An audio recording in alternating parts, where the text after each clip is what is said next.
What's going on, people? We are Tottenham TV, back here for some more transfer updates for you. The silly season has begun, people, and we're here for it. You know, this is the best place to get your Tottenham transfer news daily here at We Are Tottenham TV, and it's going to be a long summer. It's going to be a long and busy summer. Are you guys ready for it? Are you ready for it? Another summer of change? Another summer of change. Like every summer, a summer of change at Tottenham Hotspur Football Club. Are you ready? It's change we can believe in. Oh, is it? Yeah. Is it now? Hopefully. Oh, God. All right. We've got a lot to get through today. So let's just get cracking straight away. And the first update that we're going to go into is about Andy Robertson. We heard yesterday Spurs have a deal in principle to sign Andy Robertson. However, there could be a twist in the saga now, as Fabrizio Romano reported yesterday that Tottenham have been in talks in advanced talks for weeks now with Andy Robertson over a free transfer. The deal is close. However, Juventus have now entered the race and trying to hijack the move with a proposal. The decision now rests on Andy Robertson's head.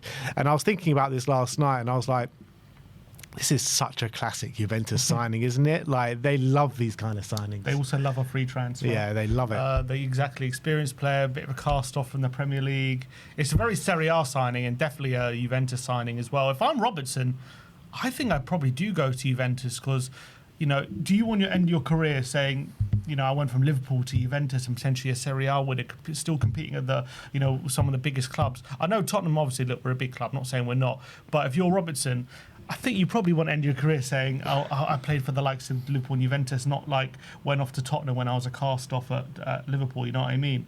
And that's probably how I would feel. Like and you'd probably start every game there at Juventus and be one of their main players. For us, it's kind of like we're bringing him in for specific reasons, leadership, experience.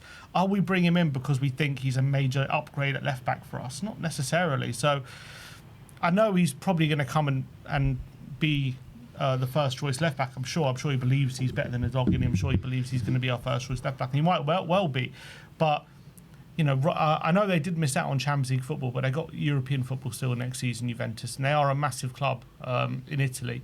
So I think I'll probably go there if I'm him. I'm not too bothered if we miss out on him, if I'm being honest. I understand if Zerbi really wants him, then maybe that's something we should really be pushing for, but I'm not like crazy about getting Robertson in. I understand the logic, and I think having him and Udogie in a season when we don't have Europe isn't the end of the world. But if we miss out on him, we have to go for someone else, maybe someone a bit younger and someone who's can be really more competitive with Udogie at left back, and someone who's on the up rather than on the decline. I don't mind that, but I also understand there is a need for leadership and experience in the group, and that's something we're focusing on. Yeah, look, at the end of the day, it depends what he wants and what he's after. If he goes to Juventus, he has the chance to potentially fight for the league next season. He has the chance to play in Europe next season. He has the chance to be... He could be, you know, one of the leading players in Serie A. You know, you've seen so many players that are not good enough for the Premier League anymore and have a bit of, you know, a new lease of life in Serie A and do very well. So he can go there and do all those things. However, if he comes to Tottenham, he's probably going to get paid more. So I think that's what it's going to come down to. So I feel like if it is the choice between the two, where is his head at? Is he going for sporting merit? Is he going for more money? I feel like he might side with Tottenham just because it's the one last big payday. Yeah, you're not wrong. I'm sure he'll get a good wage packet at Juve, but yeah, maybe Tottenham can pay him a bit more than Juventus can. So from that point of view, maybe. But look, if they're swooping in at the last hour, I'm sure they're not going to swoop in without at least trying to match Tottenham's offer, right? You would think. Yeah, it depends how much Spurs are offering. Like, I would assume Spurs are paying him, are giving him big money, like in between 100 to 150 grand a week or something like that. I don't know how much Juventus even pay. I know they've been stung a lot with the likes of Vlahovic. They gave him really big money and it didn't work out how they expected it to work out. Crazy, you know, I remember. I don't know how much they would offer Robertson. Maybe it would be similar. I'm not too sure though. I'm just assuming if they're swooping in at the last hour to convince Robertson to come to Juve with Tottenham all but wrapped up, I'm assuming they're not going to go in there and say, okay, we're going to try and steal you, but we're going to pay you less. That's what I'm assuming. I'm assuming they're going to try and match it at least. In theory, usually when you hijack a bid, you bid more. That's usually what you do. But can they afford to bid more? That's obviously a question. So yeah, look, I'm looking at their free transfers. They said Lloyd Kelly on a free transfer, 85 grand a week. Jonathan David's on over 200. This is euros, by the way. Vlahovic is on like over 400 euros a month, which is crazy. So maybe they can. Maybe they can. Kostic was free. He's only on 60. I don't know. I feel maybe they'll hit that 100 buffer, but I don't know if they'll go as high as Tottenham. But, you know, they're offering, at this moment in time, a sporting project where Spurs have just finished 17th places in a row and they're going straight into Europe. So maybe it'll be a bit less wages, but a guarantee to play in Europe next season as well. So I think it will be less wages, but maybe not significantly less. Yeah, I'm not too bothered. I mean, Neither am I. I don't mind him signing him, but also not really that bothered about missing out on him either. Yeah, I'm not. I mean, go to Juve with my blessing, Andy Robertson. we could try to find someone that can actually compete with Udogie for the foreseeable future. Let's talk about Savinho now, because interesting update regarding him. First of all, he has been spotted in London, Savinho, which we'll get the picture up for you in a second. But Fabrizio Romano says that he understands Tottenham have now reactivated talks to sign Savinho this summer. Initial discussions underway after last summer deal was on, then collapsed as Man City decided not to sell. Savinho open to the move. Newcastle also monitoring him. And apparently he's willing to join Tottenham, not in Europe. That's not a selling point for him. Maybe he believes in De Zerbi and he believes in Tottenham. Who knows? He wanted to join Tottenham last summer, though. That's the reality. But there you have it. Him spotted in London today. Javi Simmons has liked Fabrizio Romano's post on social media as well. Agent Javi. Because, you know, them two struck up a really good relationship at PSV, didn't they? And they're good friends. So be interesting to see this one. I've got reservations of Savinho. It has been mentioned by, I think it's Romano or a different journalist, that De Zerbi wants to bring him in. So that sways my decision a bit more. If De Zerbi wants him, then I'm more than happy to bring him in. But 2 goals in the last 2 years for Savinho does ring a bit of alarm bells, especially with the struggles that we've had on the wing. Yeah, which is understandable. I think he's a really good player and is potentially a phenomenal player. I don't think he's quite at that level right now, but I think the potential that he's got, and he's already showing in the Premier League, in my opinion, is at a really good level. And I think I understand Man City. Look, they've got better options on the wing. Doku's a freak. He's unbelievable. You got Semenyo, who's an output machine. You know, he's getting goals and assists regularly. So it has definitely been hard for him to get in the team. Even last season, he started off really well and then kind of tailed off. But you got to remember, he's still very young. He was coming from a different league, and it's hard to, you know, when you're coming into the best team in the world, it can be very hard sometimes when the expectations at a certain level. Obviously, you've got players like, let's say, Ryan at 19 came from Brazil and he's kind of hit the ground running. So you compare him to that, you're thinking maybe he's not as good as that. But I think there's a really good player in Savinho. I think De Zerbi will really like him. Can play on both wings. His dribbling is phenomenal. Such a great one-on-one threat, which I think De Zerbi will really like. He has to improve his output 100%. Understand that. 1 goal. I mean, he does get assists, but 1 goal from the wing. He got 8 last season, but I think he's only got 1 this season. In the Premier League, I think. Yeah. Still, I think he does create chances. From whenever I watch him play, I'm always impressed.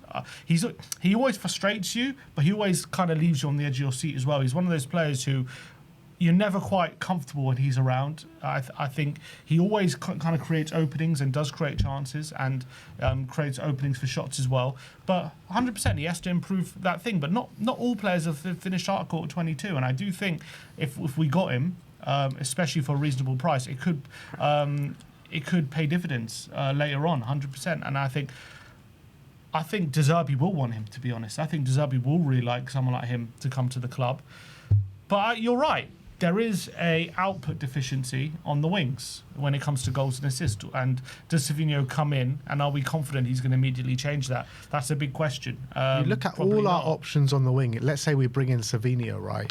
You've got Savinho, you've got Kudus, you got Tell, you got Odebear, you know, he's going to be out for a while. But let's talk about those 3 players who are our main wingers right now. They're all frustrating players that don't get enough goal contributions. That's what we got. We need to sign players that can chip in with a high level amount of assists, or they all need to improve at least to a medium level amount. You know what I mean? So we can. They're all young, so hopefully they will improve. Obviously, we want to sign another one. I think I would want to sign another one for sure on top of Savinho if Savinho came. But I do like Savinho.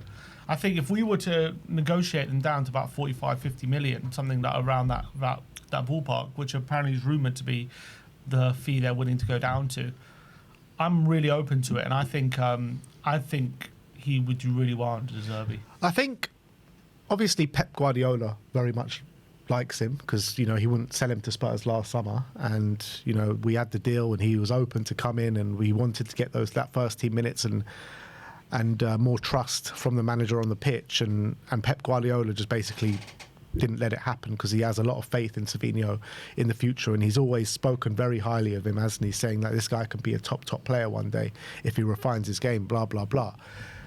But I think the plan was probably to use Savinho a bit more this year, but I think injuries did hold him back, and then when the injuries happened, other players emerged and other players did really well. So I feel like maybe if the injuries didn't happen, maybe we would have seen a bit of a different Savinho this season. But his career has gone a bit of a step backwards from last year to this year. That's the reality. Mm-hmm. So it's a good opportunity. It could be a good opportunity. It could be. Sometimes you've got to buy the dip. I just don't know if he's the player we need right now. Look, I agree with you. If we could bring him in and someone else that's better, that's more of a guarantee, then yeah, I'd agree with that. But if he is going to be our first choice winger and we're not going to sign any other winger this summer, a bit similar to where you're thinking about João Palhinha, like, yeah, I don't know about this. I really don't. But we'll see. If De Zerbi is, intent on bringing him in and thinks he can make him into a top player and get those goal contributions out of him, I'm all for it at the end of the day. I want De Zerbi to get what he wants, and if he wants Savinho, then so be it. Yeah, and I just think he would be a good signing. I think he could do really well in the system that we're going to play under De Zerbi. He makes us so much more threatening, in my opinion. If we can get a bit more out of him as well, that'd be amazing. And it could be, again, it's an opportunity. It's an opportunity to get someone like him in. But I'd be surprised if they're willing to go to 45. There's not a little bit more interest from other clubs, but we'll see. Yeah, it'll be interesting as well because obviously I think the biggest hurdle of him coming to Spurs last year was Pep Guardiola. Pep Guardiola's gone now, so it'll be interesting to see where Maresca, because I think everyone kind of starts with a new slate when a new manager comes in. So what's Maresca going to be thinking about Savinho? Is he going to want to keep him, or does he see him as surplus to requirements? I think that's a big sticking point. One thing people have picked up on though is a lot of our targets right now seem to be very similar to targets pre-De Zerbi. And is that something? Alarm bells? Is alarm bells ringing? Are these club signings? Are these players that De Zerbi actually wants? Well, I know Fab's saying he wants him, but obviously their logic states they're probably going to put that out, aren't they? That De Zerbi wants him, and that's the PR kind of narrative. I'm not saying he doesn't. I'm just saying they will say that, wouldn't they? With De Zerbi, we'll find out very soon if these are his targets or not. Because if they're not his targets, and we bring in players that he doesn't want, we'll know about it. Trust me, we'll know about it. He won't be here for very long. Apparently, according to Miguel Delaney, Spurs are planning a raid on Brighton for Carlos Baleba, Jan Paul van Hecke and Bart Verbruggen. What do you reckon about that? The problem with this, obviously, yes, please. But every time we bring in a manager, we get linked to all their old players, and we never get one of them. Again, when Thomas Frank came in, we got linked with literally every player at Brighton. We didn't get one. It happens every time. I just feel this is just paper talk. Might be, but I wouldn't be surprised if we want them, to be honest. I wouldn't be surprised if it's all true. Whether we're going to get them, obviously they've got European football. I don't think, does Conference League really matter to these players if Tottenham come calling and they say, actually, no, I want to play Conference League? I don't think so. No. So I think I think when it comes to European football, that's not a massive hurdle to overcome. They love De Zerbi, apparently. De Zerbi, when he was their manager, they're all big fans of him. I don't think Baleba actually was under De Zerbi, but I think the other two definitely were. I think Baleba definitely, I would absolutely go for him. I had a bit of a poor season this year, hasn't he? I think he had a better second half of the season. I think first half, definitely took a hit with all the speculation. They're demanding 100 million for him in the summer. But second half was a bit better, maybe still not quite at the heights of where he was. But I still think what he offers is much better than what we've got in terms of his ability on the ball.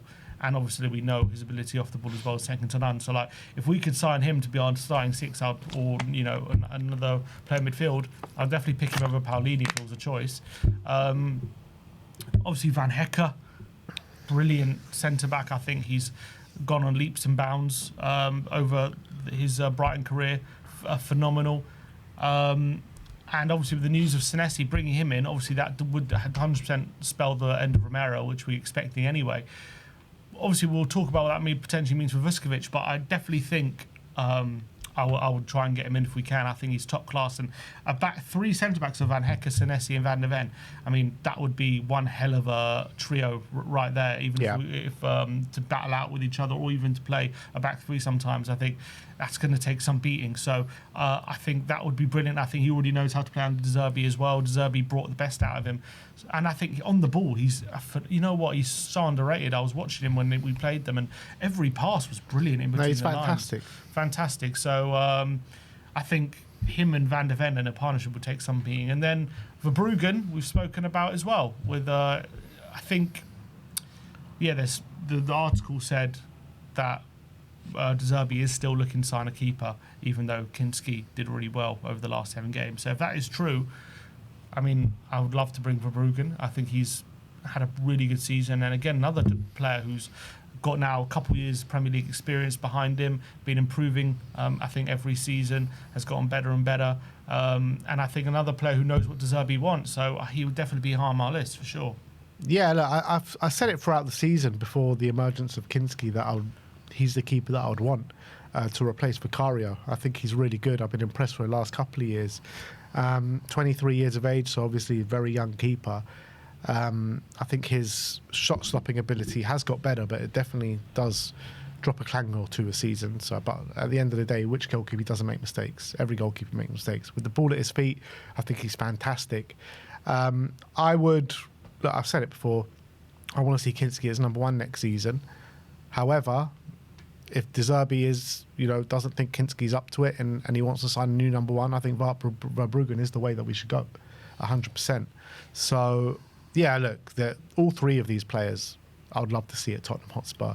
Jan-Paul Van Hecke, number 1 on my list out of those 3. I mean, how much would a triple bid cost, you're thinking? You're probably getting close to 150 million probably for those 3. Yeah, I would say about that, yeah. It's pretty crazy, so it would have to be a massive outlay, and it would have to be probably counteracted. They're not going to let 3 players go to us at one go, surely. No, but what I would say about Brighton is they don't mind selling. Like, if the offer's correct, they don't mind selling. Obviously, they did keep on to Baleba last season, but most seasons, if they'll put a price, and there's no one who isn't for sale. Put it that way. Like they will sell if you meet their offer, but usually their offers are pretty high. So I wouldn't say like Van Hecke's not coming for 45 Depends million, on the contract situation as well, because we were able to get Basuma relatively cheap because of the contract situation. We're still 35 or 25. Yeah. With the year left. Yeah, true. We got him a fairly good price, but like I don't see Van Hecke coming for 45, you know what I mean? He's going to come for it's going to have to be like 60 million. Baleba's, they rejected bids last time of 70 plus million.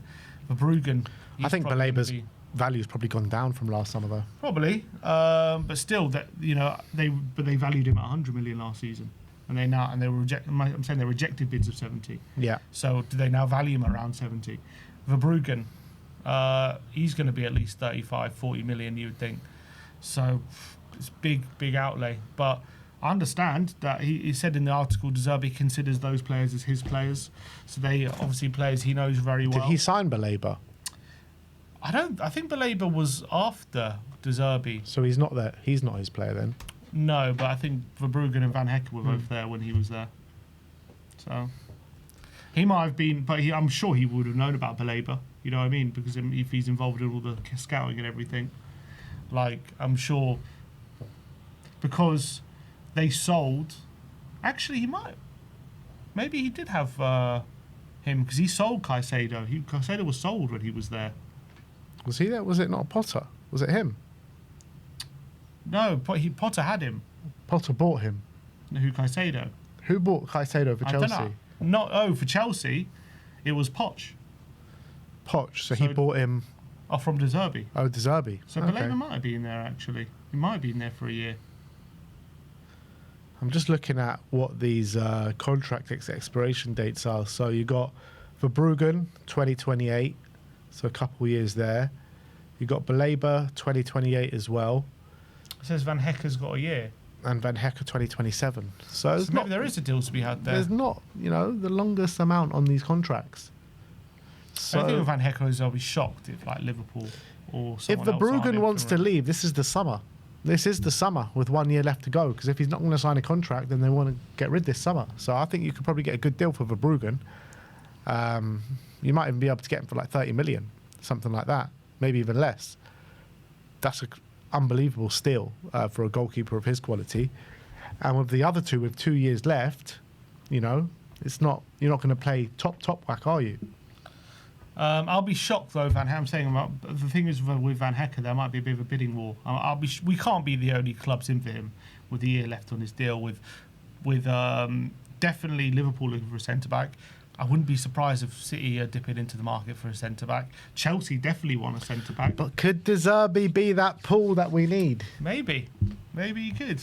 Maybe the De Zerbi pull could entice him. I'm just saying, when it comes to a bidding war, that might drive the price for Van Hecke up even in his final year. Yeah, true. Another centre-back that Spurs are looking at right now is John Stones, according to Miguel Delaney. He says that Spurs are now considering a move for John Stones. Obviously, he's left Man City now, hasn't he? He's on a free. He's on a free. So, and he's just been called up to the World Cup. Thomas Tuchel spoke about him very highly. He's been taken above Harry Maguire, which I think is crazy with you're looking at Harry Maguire having a really good season for Man U this year and John Stones barely playing any football. We all talk about John Stones and the injuries, but Tuchel said in his press conference that he hasn't been injured for a long time. He just hasn't been picked, which is, still worrying because Pep Guardiola clearly doesn't rate him anymore. But Tuchel said, judging by his metrics and the data from training, he's still performing at a top level, apparently.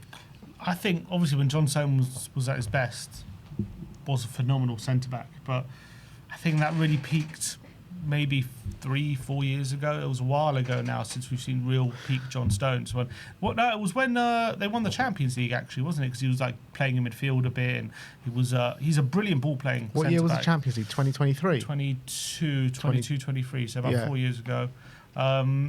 So I liked John Stones a lot. Obviously, the biggest issue with him is getting him on the pitch. As you said, Tuchel's saying he's not been injured for a while, but the reality is, if you look at this whole span of his whole career, he barely plays more than 20 games. It's not often. He's not somebody you can really rely upon to stay fit. Have to look at his injury record to see exactly how long he's been fit for, but usually injuries has been a big issue for him just in his career. We're not even talking about a short space of time, but it's been a constant issue with him. So for me, maybe I'll consider it late in the window if he hasn't been picked up, but I wouldn't be jumping at the chance to sign him. He's going to be big wages. I would rather give Vuskovic a go. So Stones has had 3 injuries this season. He missed a lot of all the games from December to February, and missed 3 games from March to April, and then missed 3 games from September. So he still had, quite a few injuries this season. And last season he had crazy amount of injuries. He had loads. Season before he had 2 or 3 injuries. I'll stay away, man. Every season he's had injuries. Yeah.